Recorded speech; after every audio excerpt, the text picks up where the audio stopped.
Steve jobs को गुजरे 7 साल हो गए हैं, लेकिन आज भी जॉब्स हर जगह है। पूरी दुनिया में आईपैड, आईफोन और आईमैक के रूप में एप्पल का नाम आते ही जहन में सिर्फ एक ही नाम उभर कर आता है और वो है स्टीव जॉब्स।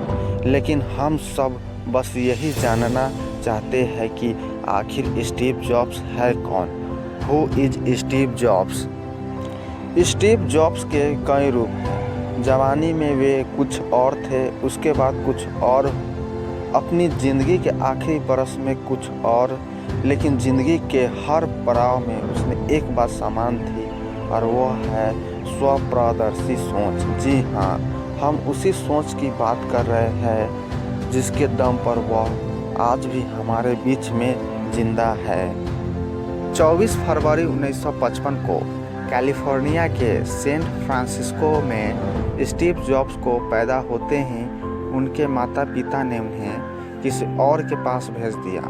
उसके बाद स्टीव जॉब्स को गोद लिया पाउल और कालरा जॉब्स ने। स्टीव जॉब्स के पिता पाउल जॉब्स पेशे से मैकेनिक और मां कालरा जॉब्स अकाउंटेंट थी। अपनी स्कूली पढ़ाई स्टीव जॉब्स ने सेंट फ्रांसिस्को से ही की, लेकिन तब उसके पास जेब खर्च के लिए पैसे नहीं होते थे, इसलिए वे गर्मियों की छुट्टियों में काम किया करते थे। हाई स्कूल की पढ़ाई के दौरान उनकी मुलाकात हुई स्टीव वाजनियाक से। स्टीव वाजनियाक भी काफ़ी होशियार थे और उन्हें भी स्टीव की तरह इलेक्ट्रॉनिक्स में काफ़ी दिलचस्पी थी। आगे चलकर स्टीव्स ने अपनी कॉलेज की पढ़ाई के लिए सेंट फ्रांसिस्को के रीड कॉलेज में दाखिल लिया, लेकिन उनका मन कॉलेज की पढ़ाई में नहीं लगा और उन्होंने 6 महीने के बाद ही अपना कॉलेज छोड़ दिया। कॉलेज छोड़ने के बाद स्टीव जॉब्स ने कैलीग्राफी क्लास ज्वाइन की और कैलीग्राफी में महारत हासिल कर ली। यह वह समय था जब स्टीव जॉब्स के पास खाने तक के पैसे नहीं होते थे।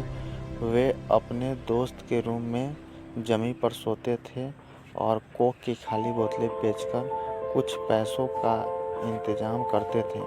सप्ताह में एक बार मंदिर में मिलने वाले मुफ्त भोजन के लिए स्टीव जॉब्स लगभग 7 किलोमीटर पैदल चलकर खाना खाने जाते थे। इसी बीच स्टीव जॉब्स और स्टीव वाजनियाक में गहरी दोस्ती हो गई और दोनों ने साथ काम करने का फैसला किया।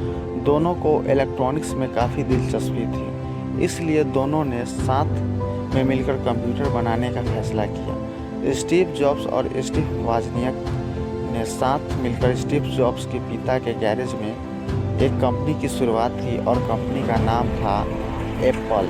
यह सब कुछ स्टीव जॉब्स ने मात्र 21 साल की उम्र में शुरू किया था।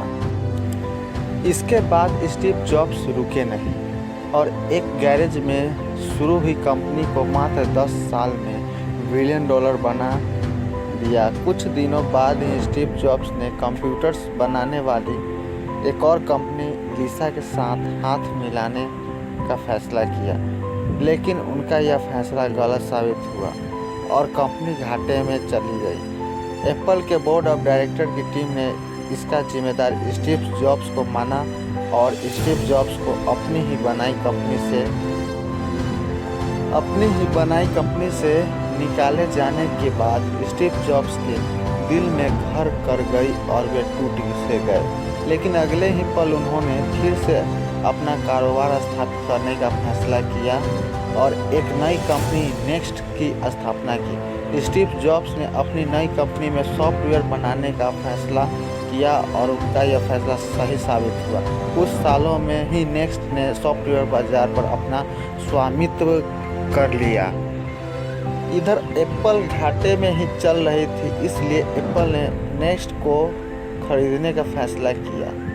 एप्पल ने $477 मिलियन में नेक्स्ट को खरीद लिया और स्टीव जॉब्स बन गए एप्पल के CEO।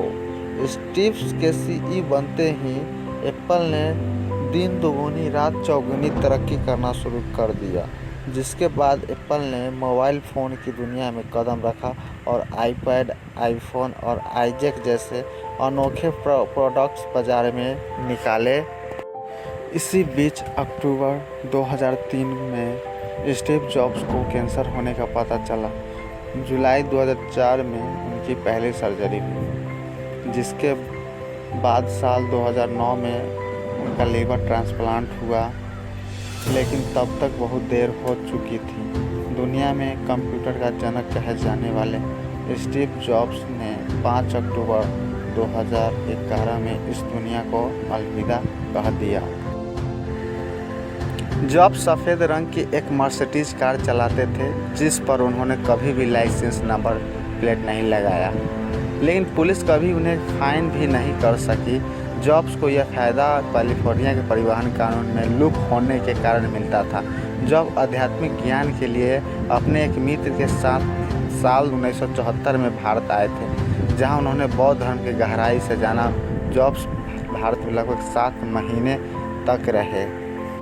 जॉब्स को अपने असली माता पिता का पता लगाने की शिद्दत इतनी ज़्यादा थी कि उन्होंने इसका पता लगाने के लिए निजी जासूस भी छोड़ रखे थे। हालांकि उन्हें अपनी असली माता पिता का पता भी लग गया था कि माता और बहन के साथ उनके संबंध जीवन के अंत तक रहे, लेकिन अपने पिता को कभी उन्होंने माफ नहीं किया।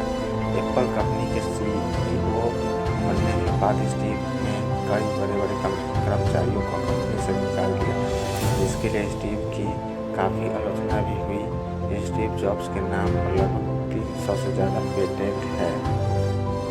तो दोस्तों, आपको हमारा यह स्टोरी कैसा लगा हमें कमेंट सेक्शन में ज़रूर बताएं और चैनल को सब्सक्राइब भी ज़रूर करें।